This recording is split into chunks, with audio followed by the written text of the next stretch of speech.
Magandang umaga po sa ating taga-subaybay at taga-panood ng ating programa. Saan man po tayo sa sulok ng mundo na maaabot po sa ating programa. At lalong-lalo na po ang ating mga OFW na nasa malayong lugar. Good morning po sa lahat at sana po ligtas po tayo kung saan man tayo, nasa opisina or magla-lunch. Good morning po sa inyong lahat. At nandito naman po ang ating munting channel. Paki-subscribe at paki-pindot ang notification bell para po maging updated po tayo sa ating mga ina-upload. Captain Im Love Consultant TV. Isang kasaysayan naman po ang ating bigyan ng istorya. Kasaysayan po ito sa malayong probinsya sa Metro Manila at kwento ni Mang Inting nung bata pa siya. So ngayon si Mang Inting ay nagkaedad po siya ng 80 years old. Ang kanyang kwento sa totoong buhay na nangyayari sa kanilang probinsya. Ganito po, tunghayan po natin ang kanyang kwento. Mayroon pong magkaibigan na si Cathy at si Melissa. Si Cathy po ay taga-probinsya ng malayong lugar. At doon po siya lumaki at doon po naninirahan. Na pumunta po siya dito sa Maynila para magsapalaran. Ngayon po, magkakasama naman po ang dalawang magkaibigan sa trabaho at isang araw nagkakayaan po sila na magbakasyon dahil magpapasko nung time noon at magpipista sa kanilang baryo. Si Melissa po ay ang kanyang kaibigan si Cathy na nandoon nakatira sa malayong probinsya. At ang sabi naman ni Cathy, Melissa, sama ka sa amin dahil napakaganda ang lugar sa amin at makikita mo ang iba-ibang mga tanawin at iba-ibang mga holes na doon sa amin at hindi ka malulungkot. At excited naman po si Melissa na pumunta po doon at sumama dahil nga fiesta po sa kanilang lugar. Madaling sabi po, naghahanda po ang magkaibigan at pagka-opisina na para lang silang pumunta doon sa kanilang probinsya at parang magbakasyon. Naghanda po sila para sumakay ng aeroplano. Pupunta na po sila sa airport. Hanggang dumating naman po sa Iloilo ang magkaibigan. At ang sabi ni Cathy, sasakay pa tayo ng bus para makarating po tayo doon sa aming lugar. At napakaganda doon. At wala kang masabi dahil napakalamig. At napakalawak ang mga tanimin doon dahil puno-puno nga ng mga tubo. At ang tubo, yan po ang kanilang doon pinagkakitaan dahil maraming mga asyenda o mga farm. Dumating naman po sila doon sa kanilang lugar sa Iloilo. At hanggang nagbibiyahe po ang magkaibigan, manghang-mangha naman po sa nagtingin po si Melissa, sabi na po ni Melissa, uy, ganito talaga. Ngayon ko lang talaga nakita ang lugar na to. Dahil alam mo naman sa probinsya doon na tayo lumaki at doon ako nagdadalaga at hanggang ngayon hindi pa rin ako nakakapunta sa mga probinsya. Captain M, nakita namin ang aking kasiyahan dahil talagang mangha po ako doon sa mga puno ng kahoy at ang mga lugar kung saan tanaw na tanaw ko ang bundok. na hindi natin makikita dito sa Maynila. Habang naglalakad sila, dumating ang isang oras sa kanilang biyahe, nakarating na po sila sa kanilang baryo. At sinalubong naman po sila sa mga magulang ni Cathy at mga tao doon nasa baryo. At ang sabi ni Melissa, ibang-iba pala dito dahil talagang masayang-masaya sila ang mga tao at naghahandaan pa nga sila ng lechon, baboy at manok at nagdadala pa ng mga pagkain doon sa bahay ni Melissa at ni-welcome talaga silang dalawa. At ang sabi naman ni Melissa, napakaganda naman ditong lugar. Wala akong masabi at napakabait ang mga tao. Madaling sabi, Captain M, pumunta sila sa Batis na napakalapit doon sa kanilang lugar at naliligo. At manghang-manghanga sila dahil napakagandang lugar at wala kang masabi. Dahil doon nga naranasan ni Melissa ang kagandahan at ang view sa probinsyang lugar na yun. Captain M, nagkaroon ng kasayawan dahil pista nga sa lugar na yun. Nung gabi noon, mayroong isang tao o binata na kitang-kita ko at habang niya akong sumayaw doon sa sayawan na yun at nagpakilala siya sa akin na siya si Edward. At ang sabi ko naman ay ako si Melissa. At tuwang-tuwa naman ako, Captain M, dahil nakilala ko si Edward na gwapo, napaganda, matangkad, at matipuno ang kanyang katawan. At unang-una sa pagtingin ko sa kanya, napakabait. At wala akong masabi doon sa pagtingin ko sa kanya. Magalang. Noong time na yun, nung umaga, niyaya kami ni Edward at sabi ko, Melissa, pumunta naman kayo sa aming lugar dahil doon sa aming lugar makita mo ang napakagandang tanawin, lalong-lalo na makita mo ang aking asyenda, yung mga tubo at mga mais at mga puno at mga puno ng nyug at ang sapa. Napagandang lugar at wala kang masabi. Madaling sabi na inganyo ang magkaibigan, Melissa at Cathy, na para pumunta doon sa kanilang bukirin ni Edward. Nung habang umaga, pumunta na ang magkaibigan, si Cathy at si Edward, doon sa kanilang bahay at kasama si Melissa. Dahil napabilib naman si Melissa sa kabaitan ni Edward.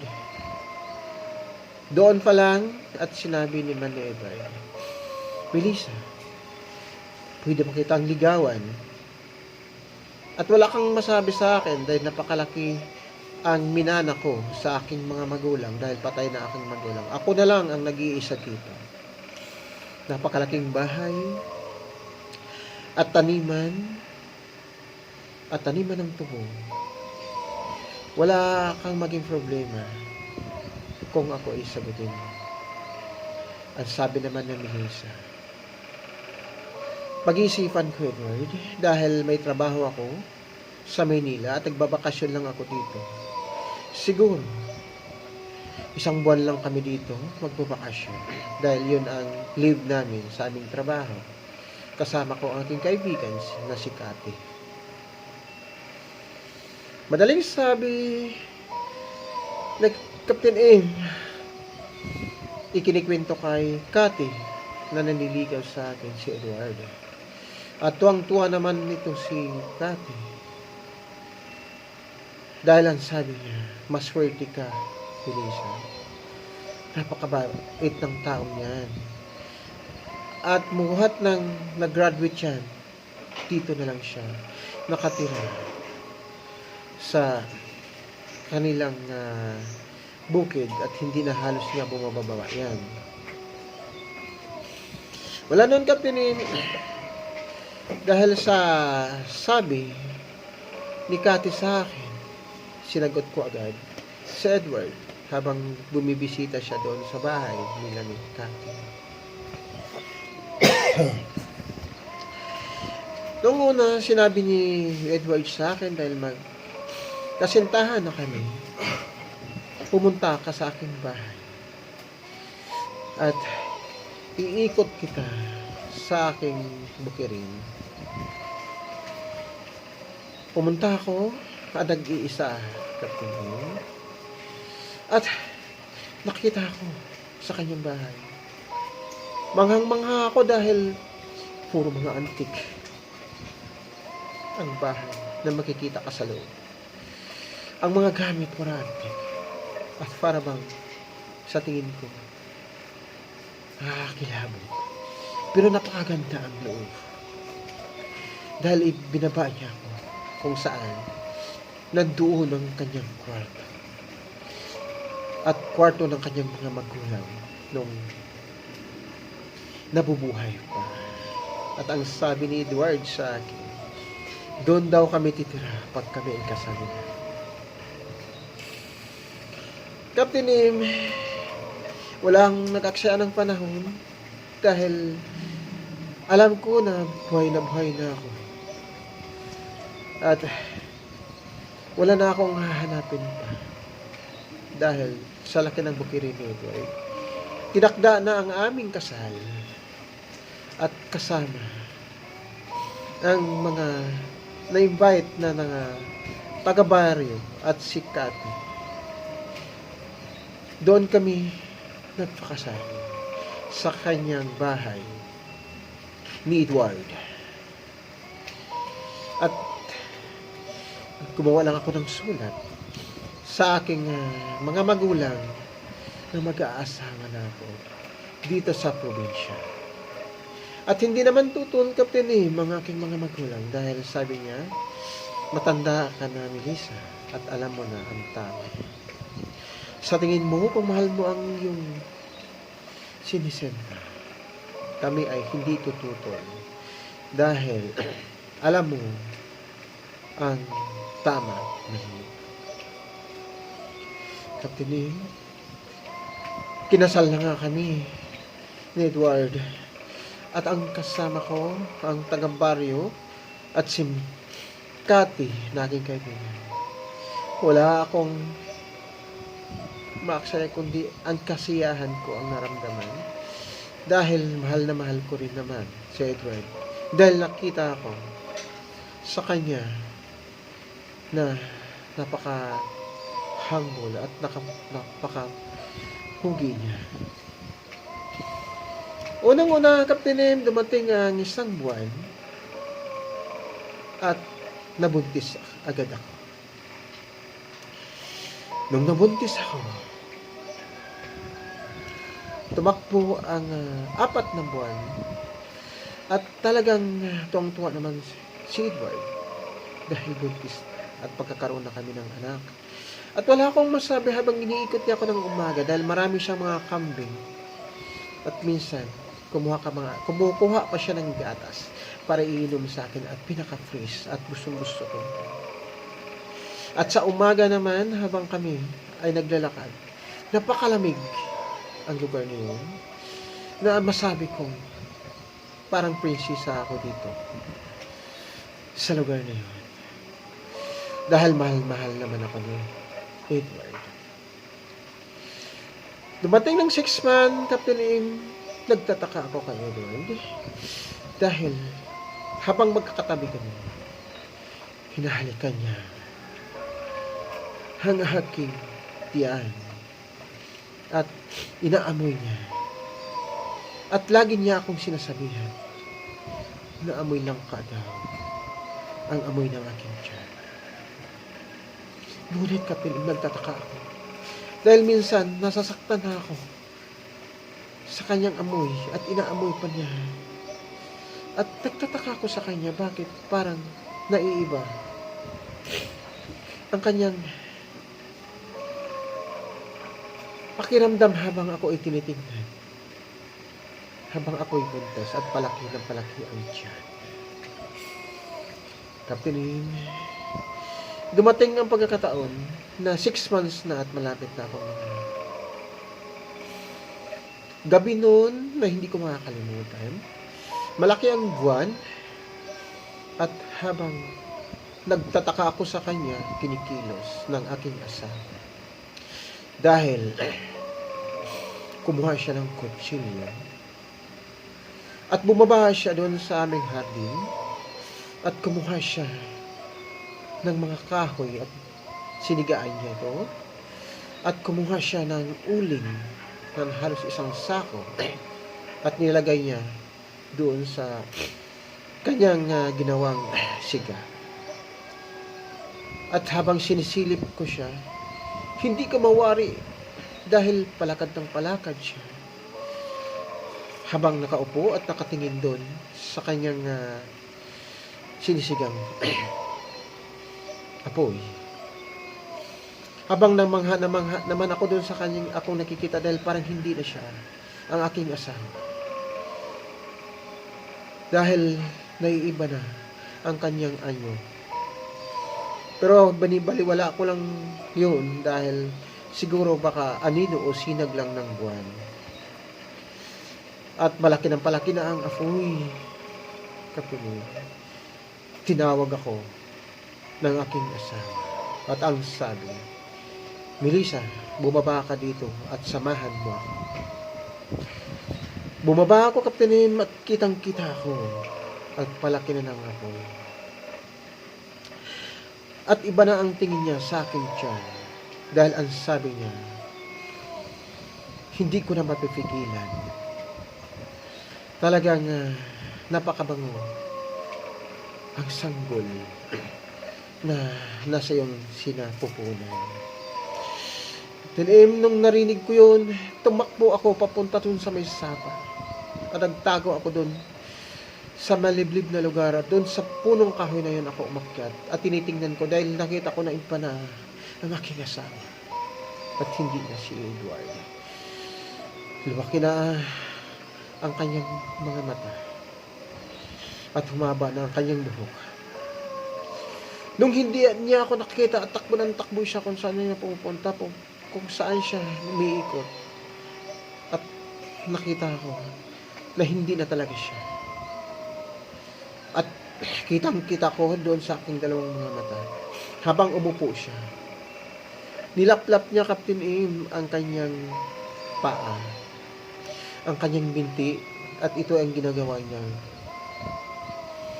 Niluluto niya, nilagay niya sa apoy.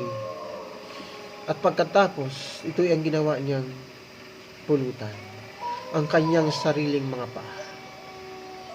At pagkatapos, kitang-kita ko na naubos naman ang kanyang kabilang paa at isa naman ang kanyang ginagawa.